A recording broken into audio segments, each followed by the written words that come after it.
कहानी की शुरुआत होती है जहाँ पर एन नाम की लड़की को दिखाया गया। वो मदद के लिए चिल्ला रही थी। तभी वहाँ से वह एक कमरे के अंदर गई। उसने जब चारों तरफ दीवारों पे देखा तो जो मरे हुए लोग थे उनके फोटो दिखाई दिए। वो काफी घबराई हुई थी। तभी उसने देखा कि अचानक से दरवाजा बंद हो गया। उसके बाद उसने देखा कि कहीं से जहरीली गैस आनी शुरू हो गई और देखते ही देखते कुछ ही समय में उसकी मौत हो गई। उसके बाद हम एक प्राइवेट जहाज को देखते हैं जिसमें एरिक अपनी बीवी मैरी और अपनी बेटी लिली के साथ अपने पिता के बर्थडे पर आ रहा था और इधर कैम भी अपने गर्लफ्रेंड के साथ आता हुआ दिखाई दिया। कुछ देर बाद एरिक अपने पिता से मिलने के लिए अपने परिवार के साथ वहां पर पहुंचा। एलिसन का बर्थडे था इसलिए उसने अपने पूरे परिवार को इनवाइट किया था। उसके बाद वो सभी घर के अंदर गए। वो घर काफी बड़ा था और इधर कैम और डायरा जब वहां पर पहुंचे तभी उनके सामने 3 भयानक शिकारी कुत्ते दिखाई दिए। वो दोनों उन्हें देखते ही डर चुके थे। कुछ देर बाद वहां पर जॉन नाम का आदमी पहुंचा। उसने एक सीटी बजाई। वो कुत्ते वापस चले गए। उसके बाद काइल और उसकी गर्लफ्रेंड जॉय भी वहां पर पहुंचे। पता चला कि काइल और उसके पिता एलिसन की ठीक से जमती नहीं थी। काइल के वहां पहुंचने से ही उन दोनों में बहसबाजी शुरू हो गई। वो सभी अंदर जाने के बाद एक साथ मिलकर सभी ने खाना खाया। कुछ देर बाद कैम ने खराब मछलियों को एक किचन में ले जाकर रखा। तभी वहां पर एक बिल्ली ने उसे खाने की कोशिश की लेकिन देखते ही देखते उसका ही अचानक से कीमा बन गया। आवाज सुनते ही सभी लोग वहां पर भागते हुए आए। बिल्ली की वो हालत देखकर सभी लोग डर चुके थे। सभी लोग एक साथ बैठे हुए थे।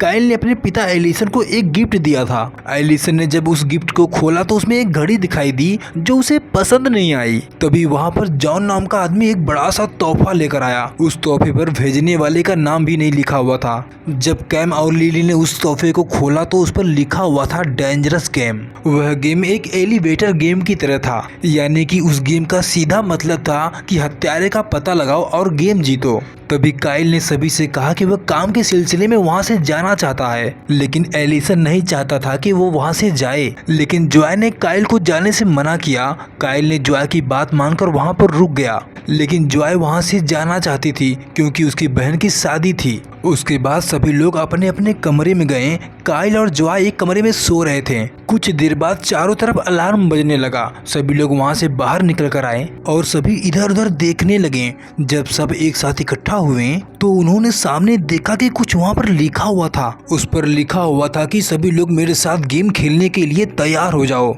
काइल को बार बार शक अपने पिता एलिसन पर हो रहा था। उस पर यह भी लिखा हुआ था कि कातिल आजाद घूम रहा है। इस गेम को जीतने के लिए सिर्फ एक ही आदमी बचेगा। उन सभी को ये सब बस एक मजाक लग रहा था। घर के सारे शटर अचानक से बंद होने की वजह से उन लोगों को तेजी से गर्मी लगने लगी थी। शटर को खोलने के लिए एलिसन ने बताया कि सामने एक सीक्रेट रूम है, वहाँ से दरवाजा खुल सकता है। एरिक जब उस दरवाजे के पास गया उसने सामने देखा कि उस पर लिखा हुआ था दरवाजा खोलना मना है, लेकिन एरिक नहीं माना और सीधा अंदर चला गया। अंदर जाने के बाद कुछ पल में ही जैसे बम फट गया। उसके बाद एरिक का पैर पूरी तरह गंभीर रूप से घायल हो चुका था। वह जगह ऐसा था कि वहां पर नेटवर्क भी नहीं आ रहा था। उसको दर्द से राहत दिलाने के लिए काइल ने एक स्त्री को गर्म करके एरिक के पैरों में लगाने वाला था, जिससे एरिक को भयानक दर्द का सामना करना पड़ेगा। उसके बाद काइल ने स्त्री को गर्म करके एरिक के पैरों में जब लगाया, एरिक ने एक बार जोर से चिल्लाया और अचानक से बेहोश हो गया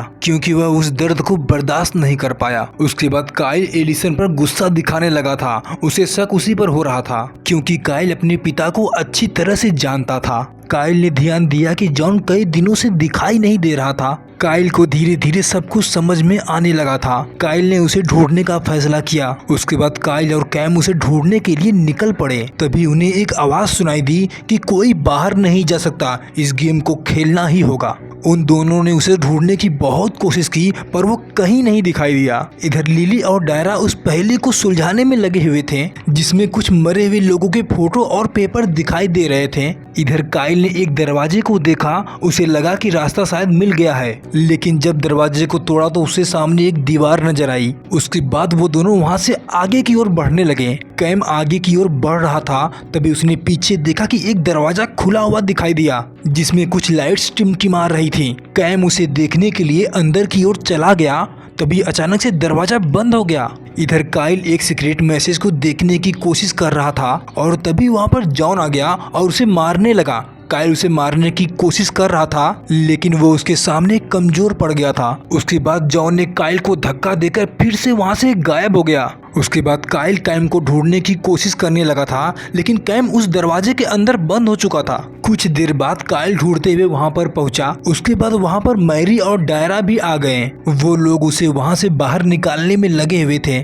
कैम ने वहाँ पर एक लड़की की लाश देखी। वो लड़की वही थी जो शुरू में ही उस जहरीली गैस से मारी गई थी। काइल कुछ सोचने के बाद वो सीधा अपने पिता एलिसन के पास आया। वो अपने पिता से ये सब बंद करने के लिए कहा। कुछ ही देर बाद काइल और उसके पिता में हाथापाई होने लगी। एलिसन जिस कुर्सी पर बैठा हुआ था उसने उस पर एक डैश ट्रैप बनाया हुआ था, जिसकी मदद से वो सब कुछ कर रहा था। तभी उसने एक बिजली का वायर निकाला। उसने काइल के ऊपर फेंकने की कोशिश की। वो वायर उसके ऊपर आ चिपका। उसके बाद वो सीधा जमीन पर आ गिरा। जब लिली ने आकर उसे देखा तो उसने देखा कि उसका चेहरा पूरी तरह से खराब हो चुका था, लेकिन वो कुछ पल के लिए बेहोश हो चुका था। इधर उस रूम में फिर से वही जहरीली गैस आनी शुरू हो गई। उसके बाद कैम का दम धीरे धीरे घुटने लगा था। काइल ने पीछे से उस रूम को तोड़ने की कोशिश की। बाद में पता चला कि उस रूम को तोड़ा नहीं जा सकता, क्योंकि वह रूम मेटल का बना हुआ था। कुछ देर बाद उन लोगों को पता चला कि कैम भी मर चुका है। एरिक जब वहाँ पर पहुँचा तो उसने देखा कि सब लोग रो रहे थे। उसके बाद सभी लोग एक जगह पर आकर बैठे हुए थे। काइल कुछ देर बाद सीक्रेट पैसेज को ढूंढने के लिए वहाँ से जाने लगा। उसके साथ मैरी भी गई। काइल कुछ आगे जाने के बाद उसने एक दीवार को तोड़कर सीक्रेट रास्ते का पता लगा लिया। जब वो दोनों उसके अंदर गए तो उन्हें नीचे जाने का रास्ता दिखाई दिया। काइल जब नीचे देख रहा था तभी वहाँ पर जॉन आकर काइल को धक्का दे दिया, जिसकी वजह से वह काइल सीधा नीचे चला गया। उसके बाद जॉन ने मैरी को बंदूक दिखाते हुए वहाँ से चला गया। उसके बाद जब काइल ने नीचे देखा तो ढेर सारे औजार और कुछ दवाइयाँ दिखाई दे रही थी। जब उसने लाइट्स को ऑन किया तो उसने वहाँ पर जॉय को देखा।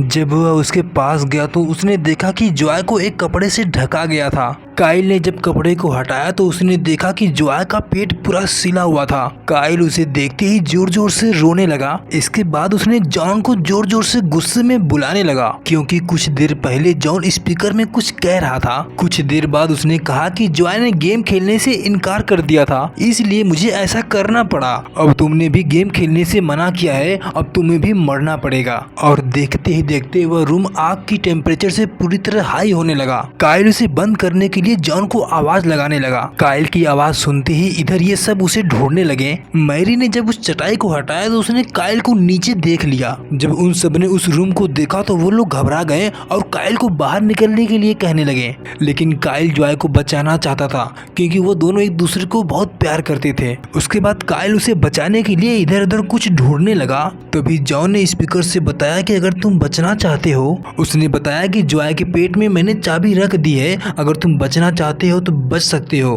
काइल ये सब नहीं करना चाहता था, लेकिन जॉय ने उसे बचाने के लिए वो सब करने के लिए कहा। उसके बाद काइल उसके पेट में हाथ डालकर चाबी को ढूंढने की कोशिश करने लगा। कुछ देर बाद चाबी ढूंढने के बाद आखिर में चाबी मिल ही गई। चाबी मिलने के बाद पता चला कि काइल ने जब उसे देखा तो वो मर चुकी थी। जॉय के मरने के बाद काइल अपने आप को संभाल नहीं पाया। टेम्परेचर इतना ज्यादा हाई हो चुका था कि धीरे धीरे सब कुछ जलने लगा था। जॉय के मरने के बाद काइल को लगा कि मेरा इस दुनिया में कोई नहीं है, और इसलिए वो भी उसी के साथ जलकर मर गया। इधर एरिक ने उसे समझाने की बहुत कोशिश की थी, पर उसने उसकी एक भी नहीं सुनी। इसके बाद कुछ देर बाद एरिक अपने पिता एलिसन के पास गया। उसके पास एक संदूक रखी हुई थी। उसका पासवर्ड एरिक को पता था। जब उसने उसे खोला तो उसमें एक किताब दिखाई दी। एरिक ने उसे खोलने के बाद देखा कि उसकी हैंड राइटिंग उसके पिता से मिल रही थी। जब एरिक ने उसे पढ़ना शुरू किया तो पता चला एलिसन ने अपनी पूरी फैमिली को मार दिया था। उसने अब तक पूरे 14 मर्डर किए थे, यहाँ तक कि उसने अपनी बीवी को भी मार दिया था। उसके बाद एलिसन ने बताया कि हम अमेरिका के एक किलर परिवार से हैं जो अपनी विरासत को बचाना चाहते हैं। एलिसन ने बताया कि जब मैं 11 साल का था मेरे पिता ने मेरी माँ को मार दिया था। उन्हें मारते हुए मैंने अपनी आंखों से देखा था, इसलिए सिलसिला अब तक जारी है। इतना सुनते ही एरिक ने एक कपड़े को अपने पिता के गले में फंसाकर और सीधा छत से नीचे लटका दिया। एलिसन के मरने के बाद एरिक जोर जोर से रोने लगा। उसे यकीन नहीं हो रहा था कि उसके पिता ऐसा कर सकते हैं। कुछ देर बाद साउंड से फिर एक आवाज आई। उसने कहा कि तुम चारों में से कोई एक बचने वाला है, आखिरी में जो बचेगा वही गेम जीतेगा। उसके बाद वो सभी अपने आप को बचाने के लिए वहाँ से बाहर भागना चाहते थे, लेकिन उन्हें पता चला कि अगर वो बाहर गए तो वो कुत्ते उन्हें खा जाएंगे। तभी लिली ने बताया कि कुत्तों की सीटी काइल के पास थी, अगर वो सीटी को बजाएंगे तो वो कुत्ते उन्हें नहीं खाएंगे। उसके बाद डायरा काइल के पास जाकर बस सीटी लेकर ऊपर आई। उसके बाद वो सभी सीटी बजाते हुए वहाँ से बाहर की ओर भागने लगे। उसके बाद जॉन भी बंदूक लेकर बाहर आया और उन्हें शूट करने लगा। उसने एक गोली एरिक को मार दिया था, लेकिन वो सभी अपने आप को बचाते हुए एक रूम में चले गए। डायरा वहाँ से बाहर जाने का रास्ता पता करना चाहती थी, क्योंकि वह कुत्ते वहाँ पर कभी भी आ सकते थे। उसके बाद डायरा रास्ता पता करने के लिए वहाँ से निकल पड़ी। कुछ दूर जाने के बाद उसे एक नाव दिखाई दी। उसे लगा कि वो वहाँ से सबको लेकर दूर जा सकती है। तभी उसे एहसास हुआ कि कुत्ते उसके पास आ रहे हैं। उसके बाद वो अपनी जान बचाने के लिए वहाँ से भागने लगी। कुत्ते भी उसका पीछा करने लगे थे। डायरा भागते हुए वहाँ से आ रही थी, तभी जॉन ने उसके पैर में गोली मार दी, जिसकी वजह से वह भाग नहीं सकती थी। उसने अपनी जान बचाने के लिए वो कुएं में चली गई। इधर जब मैरी ने लिली से सीटी बजाने के लिए कहा, लिली ने कहा कि सीटी मेरे पास नहीं है, और इधर वो कुत्ते उसे नोच नोच कर खा गए। उसके बाद एरिक ने लिली और मैरी को कहा कि तुम लोग यहाँ से चले जाओ। मैरी एरिक को छोड़कर वहाँ से जाना नहीं चाहती थी। जब लिली अपनी मॉम मैरी को लेकर वहाँ से जाने लगी, तभी वो सीटी लिली के पैंट से नीचे गिर गई। मैरी ने उसे देखा तो मैरी ने कहा कि ये सीटी तुम्हारे पास शुरू से ही थी। उसके बाद लिली अपने पिता के पास आई। उसने 2 चाकू निकाला और अपने पिता के सर में घुसा दिया। एरिक कुछ पल में ही दम तोड़ दिया, लेकिन उसकी आंखें बाहर आ गई थी। उसके बाद लिली ने उसे उठाकर खा लिया। उसके बाद लिली ने बताया कि उसने ग्रैंडपा से वादा किया था। लिली ने बताया कि विरासत को आगे बढ़ाने का फैसला उसने किया है। मैरी भी गुस्से में चाकू उठाया और लिली को मारने जा रही थी। उसके बाद लिली ने सीधा बंदूक से अपनी मॉम को गोली मार दी, और जिसकी वजह से मैरी भी मारी गई। कहानी पसंद आए तो लाइक करें और सब्सक्राइब करें।